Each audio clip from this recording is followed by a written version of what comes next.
Welcome to the Teen Life Podcast, where we explore your questions to help you make meaningful connections with teenagers, because no teen deserves to feel alone. Have a question you'd like us to address? Email us at podcast@teenlife.ngo. Now, let's jump into this week's question. What are examples of technology boundaries that are realistic and will actually help?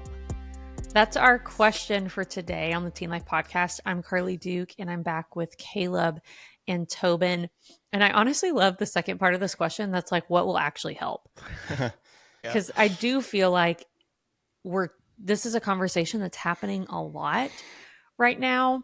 I know lots of people, at least in our area, were reading Anxious Generation this summer and talking about what can we do to set students up for success. But at the same time, I want to talk about things that are doable and things that will help teens and aren't just going to be like so overwhelming that you're like, I can't do any of them. Never mind. And just give up and let teens have free reign with their technology. So first of all, though, I do kind of want to give a perspective shift, which is technology doesn't have to be bad. Yeah. I think sometimes the extreme is like all technology is awful. We should all go back to the days where we only have a phone that calls people. And honestly, some days that does sound nice, but it's not all bad, but it should work for us, not the other way around. Like we should not be a slave to the technology, but we should use it in a way that is beneficial to us. And, also, something that I have found in my teen life groups over and over and over again is that most teens thrive under realistic boundaries and expectations. Yeah. Like they want that. Like I've even had teens tell me like, I wish my parent cared enough to set a boundary or to give me a curfew, because they just know that that is helpful for them. Even if then when it's implemented, they push back on it. Yeah. It's a good thing. And so if we can implement those, if we can model them ourselves, I'm sure we'll talk about that more, but if you can also do it with them, it's going to set them up for success later when they leave for school and they're like, hey, this is already something that I've walked through. This is already something that I've done. And I feel like I can do this well. Even when parents aren't around, or even when my high school teachers, I don't have smaller classes anymore where my teachers know exactly what's going on, because it just is different and we can help them now be better later. Yeah. So let's talk about some boundary ideas. But first, let me say, maybe start with 2 or 3 of these. Maybe don't try every single one of these boundaries and your teen's going like, what is happening right now? At the breakfast table. All right. Here's 10 new rules that we will be living by. But I do think like, or maybe pick one this week. Like, hey, I'm going to implement this into my classroom, or I'm going to implement this personally and see how it goes. And then I'll talk to a teen about it and we can implement it together. But start small, but we're going to give lots of ideas. That's what we're here for. The first one, I think, is screen-free zones. And so just kind of making this is a zone that is screen-free. Classrooms are like an easy one. I don't know where you're listening from, but around us in the DFW area, there are lots of schools that are doing this already, that are making like special sleeves that phones go in that locks it down during the school day, that like kids will get them taken up if they're out at all in class. The school where my husband works, they have special lockers that when they walk in the building, it's a smaller school, so they can do this, but they put their phone in a locker. It stays locked. They cannot have it until they walk off of campus at the end of the day. Like they can't have it in between classes. They can't have it in the lunchroom. But I think schools are seeing the benefit of limiting that in school, but setting. I can speak on that a little bit because I'm in schools a lot. Yes, please do. I will be honest and say to the listener that I was very, not was, I still have, I feel like that you're trying to put, all the stuff back in Pandora's box, and sometimes that doesn't work very well. Especially when you do it, like Karlie said, when you go from 0 to 100 in one, summer, which is what a lot of districts around here did. I'm in a couple different districts that have done different versions of this. One of them is local, and they have a rule now that basically anytime you're in a classroom, the phone has to be away. So if you're in the hallways for passing periods or lunch or whatever it may be, that's fair game. Send all the Instagram DMs you want, but when you're in class, you have to have your phone away. And I've talked to like 3 different high schools from this district, and every person I talked to has said that they've seen a decrease in fights. They've seen a decrease in just kids randomly being in the hallway during class, and they're seeing an uptick in engagement in the classroom. And they said that it's not even really like reinventing the wheel. It's just when their head's not buried in the phone, they're listening better in school. It might be causing some classroom issues, but what's really happening is they're not able to send messages back and forth during class. They'll be like, "Oh, hey, go to the bathroom. I'm going to meet you in the bathroom in 5 minutes from this class, and we're gonna take, we're gonna go vape together. We're gonna go do drugs. We're gonna go fight, whatever it may be." So they're seeing a lot less struggles in that area, but also the kids are getting a boundary set on their social interactions. So there's actually less drama because you're not getting in a fight you're not getting into some sort of drama argument in your passing period and then taking it into the classroom and then just firing off text back and forth, at the same time. And so I think that has been a positive thing. I am of the camp of, if you're doing what the schools like your husband's school is doing, where you are taking it fully away and doing the locked bags and stuff, to me as a former educator, that makes me like cringe, because I feel like that's more work for the educator. And I think that there is a healthy way you can let kids have devices, but also not fully take them away. But like I said, it's working in some areas, and it is probably working at your husband's school too, in some respects too. So, but when you take that from the home perspective, again, just find what works for you and what's going to be healthy for you. Yeah, I think evaluating, kind of like what we said early, of look at areas that technology is no longer working for you, right? That you are a slave to it, right? And so if you're evaluating kind of these zones, like, okay, you don't need a phone in class. That's not beneficial. And so, no phones at the table, like lunch or dinner, right? If we're going to be having meals together, there's no need for us to be on our phones during that. Devices in bed, of if you notice that your teen is not getting sleep, it might be because they're staring at the phone. Have them play with their action figures or something else instead, or read. Or just what I've noticed is, like, my mind's not active. I'm just consuming, and so I'm not getting tired. And then you throw in blue light, whatever. I don't know. I still don't understand that. Apparently it's a thing. And then, using focus or do not disturb for study times, right? Like, just kind of evaluating what are areas where technology is becoming a distraction or getting in the way of a goal that we're trying to accomplish, and then making those zones screen free. Another way kind of to balance it is designated screen time, of kind of limiting the time limits on apps, especially ones that are like a time suck, or like TikTok, where you find yourself doom scrolling. If you set an hour, I promise you that hour is going to be up way faster than you think. You'll be sitting at lunch going, "Oh no, I am done for the whole day. What's happening?" Which is also another testament to like how crazy of a time warp technology is.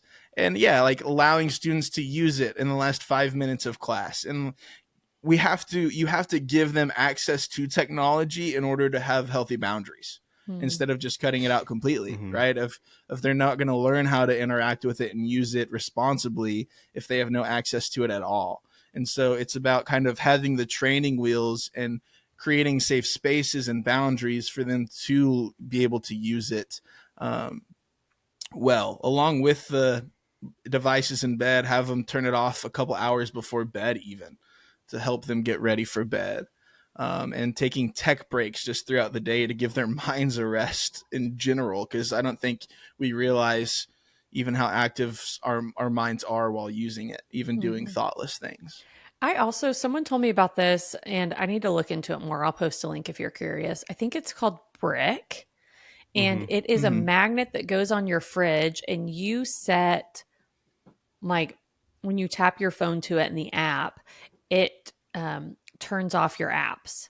And you can pick which ones you want turned off and which ones you kept on. But basically, it's just a way of like making your phone a dumb phone for certain periods. And so he was just saying, like, I do that right before bed. And Mm-hmm. so I'm not sitting there and scrolling in bed and staying up longer.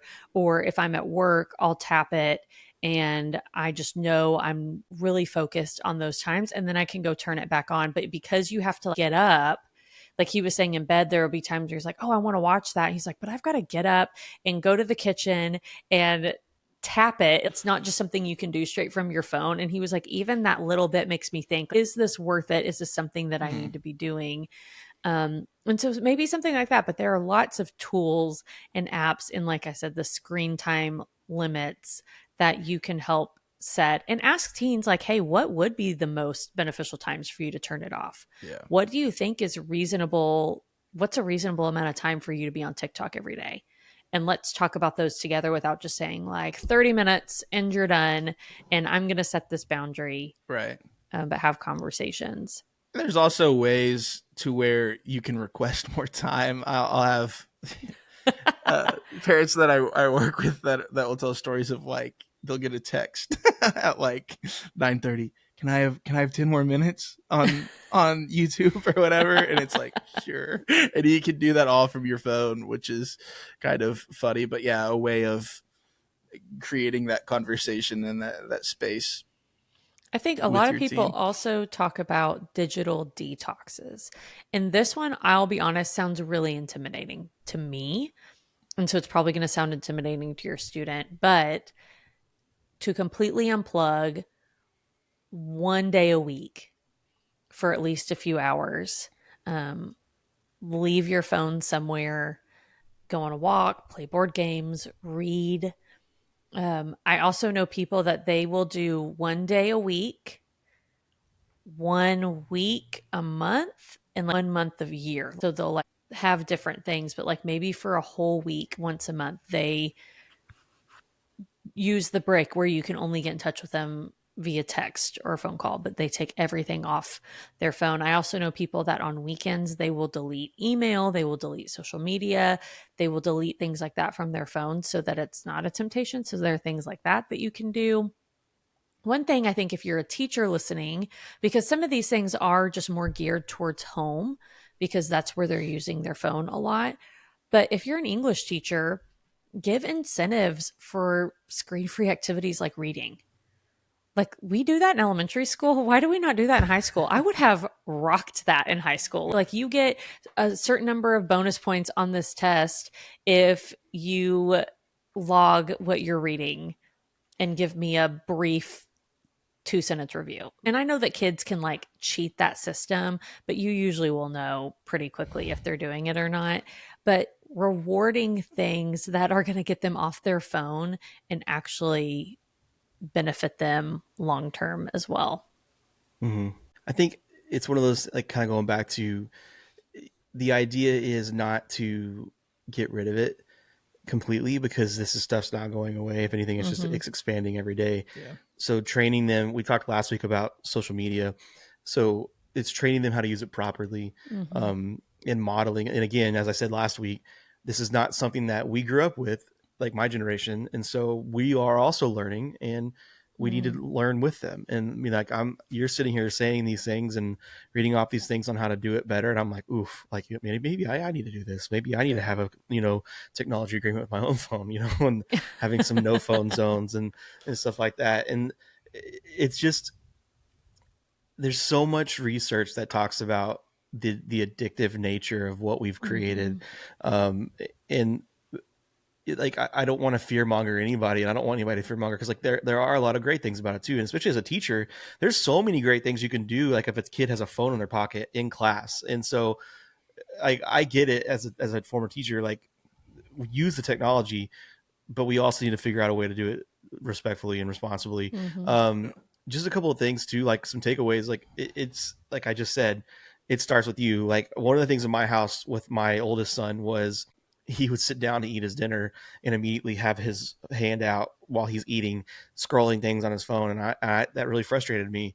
And then I realized, like, oh, dummy, it's because you do that too. Like, whenever it's just you eating or whatever. And so I had to, like, we don't necessarily have a no phone zone, but like, I made a rule when we're sitting at a table, and I say I made a rule. I made a rule because my wife was making that face at me that I need to make a rule. And it's just, when we are sitting down eating, that's a non-negotiable. Yeah. There's like maybe one person in this world that needs to text you right now that you even need to talk to, and the rest of them are at this table. And so put your phone away. But that, again, that started with me, of like recognizing when I'm sitting down by myself to eat, or like if I'm sitting down and other things are going on and I would get my phone out and start scrolling Twitter or watching a game or something like that, I have to show the student what I need to be doing. I will tell you, as a teacher, it's really hard, because if I was a student right now and a teacher was telling me you can't have your phone in class, and then all of a sudden I'm texting my wife from my desk, like, that would really frustrate me as a student. So as a teacher, just kind of be mindful of that, if you have a policy at your school, or if you're trying to have a no screen classroom, you, like, obviously emergencies are emergencies and you might need your phone for other things, but keep that in mind. If you're having them do some independent work and then you're scrolling Instagram on your phone, like, that's not great. Model it. Like, and again, I'm preaching to myself too. Like, I'm guilty of that as well, of making sure that you model what you want the students to be doing. I think one thing that my generation and above, one thing that we got away with too long was, well, I'm an adult, so the rules don't apply to me. And it's like, well, okay, but what you're modeling is that you need them, like, you don't care what they're doing because you want them to, so the rules, they're not rules. It's just, this is what we should be doing. I've had to before in a teen life group, like, if one time one of my kids was sick and my husband was having to take him to the doctor, but I was in a group and I didn't want to be on my phone, but I had to let them know, like, hey, I'm just letting y'all know I'm keeping my phone here just today because I'm waiting for a text from my husband to make sure that my kid is okay. And you don't always have to go into details, but like you're saying, Tobin, if there's an emergency that you're like, I have to be looking at my phone a couple times today, just say that. Just say, like, hey, I can't go into details, but there is a reason. And I'm sorry ahead of time that is the case. I don't like to make that a habit, but in making sure that you're talking through, like, hey, here's my thought process, and I'm acknowledging it so that you're modeling for them also what is healthy and what's not. Yeah. I think we focused a lot too on cell phones, especially, but I mean, if we're talking technology as a whole, right, of computers, I know even for me, a lot of students, like video games, everything like that. And so just a general rule, just encourage the balanced use of limit your time. And then again, encouraging them and students and even yourself to use technology for a purpose, to develop skills like video editing, art, all of these things. Technology is useful, and it's, again, like Tobin said, it's not going away. And so even teaching them how to use it for themselves and use it for things that they enjoy, but even with that, encouraging boundaries with it, and using it balanced, and making sure that they're not ignoring other areas of their life in order to spend the time on it. There's a few others that we won't be able to go into super depth, but even creating a agreement and check in with your family, with your students, of making sure that, hey, we're all playing on the same rules, and let's check in and see how things are going. And again, it goes back to making sure that you are modeling it yourself and being real with your teen. It can create cool conversations and a cool relationship with, this is brutal, I'm having a hard time with it as well. And then encouraging active socializing. Face-to-face is better than through a screen. A lot of teens, myself included, I use technology, video games, to keep up with friends. And yes, it's a cool tool if we're not in the same city, things like that, but encourage getting to know face to face. And then again, as always, model it yourself. I watched, and we might have talked about this on the podcast, and then I'll try to find it and post it. But I can't remember if it's a TED Talk or something like that, that talks about when it comes to modeling, put your phone down when you're having a conversation, and don't just look up from your phone. But there's this talk, like I said, I can't remember exactly all the details, so I'll post it. But he says that there's science behind if you're looking at a phone and you look up and make eye contact with someone versus you putting it in your back pocket or putting it away where you can't even see it. And what that tells the person you're talking to is, I care about you more than the screen. I care about you more than someone who's texting me. And even if you think, well, I'm looking at them or I'm listening to them, if the phone is still out and visible, that is still just a marker of, but this is important enough that I can't let go of it. Yeah. And so I think that's so important to put it away. Don't try to multitask. If you're watching something with your kid, but you're also on your phone the whole time, that's telling them it's not as important. Or if, like Tobin's saying, if you're a teacher and you're trying to do something at school, but you're also on your computer and they're talking to you and asking questions and you're not looking up. Yeah. Those are things that we can do to tell teens you're important and I care about you, and also model like, hey, you should also put your phone up. Hey, we're both going to do this. When I'm talking to you, will you put your phone up so that we can have a better conversation? And it's so important to model these things now and get them to know now, because I promise you, it's only going to get worse. If we look at whatever the Apple AI thing is, like the Apple Lens, where you can still talk and see face to face, but it's through something. Right. It's only going to get worse, and technology is only going to get more and more implemented into our day-to-day lives. And so if you can model the fact of, hey, putting these things up and prioritizing real relationships and not being a slave to technology, the better off your student, the better off you are going to be in years to come. Right. So hopefully you heard a couple of things that you feel like are practical and you feel like you could actually do and implement. And so we just challenge you to take one or two of those things this week and try it, and then check in with that teen and say, hey, how did it go? Here's how it went for me. And let's do this together, and do it as a class or as a youth group or as a family. And we just hope that that is something that's helpful for you this week and allows you to connect with your teen better. And once again, just subscribe on YouTube or wherever you listen to podcasts. This is a wrap on this season of the Teen Life Podcast, but we will be back with a special Christmas episode. So make sure you subscribe so you don't miss that. And then we will also be back with more questions in the spring. So submit those to podcast@teenlife.ngo, and we'll see you later.